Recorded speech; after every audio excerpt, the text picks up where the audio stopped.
L'image est rare. Voici ceux qui dirigent la sécurité de notre pays. La partie immergée d'un iceberg, car 5700 personnes travaillent pour le ministère de l'Intérieur, dont la moitié dans la capitale. L'heure est au débriefing, à la lueur du rapport de la commission d'enquête parlementaire sur les attentats de Bruxelles et ses recommandations. Par exemple, à l'Office des étrangers, nous avons une cellule radicalisme qui screen grâce aux services de sécurité les demandeurs d'asile. La prévention du radicalisme, une mission menée en synergie avec l'OCAM, l'organe de coordination pour l'analyse de la menace. Organe qui a émis 1257 évaluations du niveau de la menace en 2016, mais qui a vu aussi son rôle renforcé avec l'élaboration d'une banque de données communes informant sur les personnes impliquées dans le phénomène des combattants djihadistes. En 2 ans, les documents analysés ont doublé. On parle de 25 000 dossiers analysés pour 2016.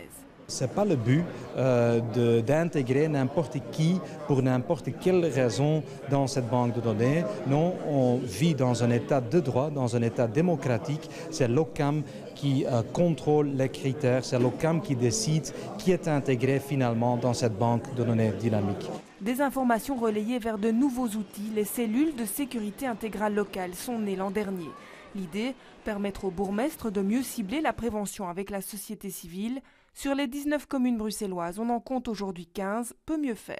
On voit quand même en peu de temps le niveau local qui s'est créé et les discussions qui portent leurs fruits, c'est-à-dire en matière d'écolage, en matière de trouver du boulot, en matière de simplement la concertation, parce que ce sont les partenaires qui ne se trouvent pas toujours ensemble. Donc il y a une dynamique très positive à ce niveau-là.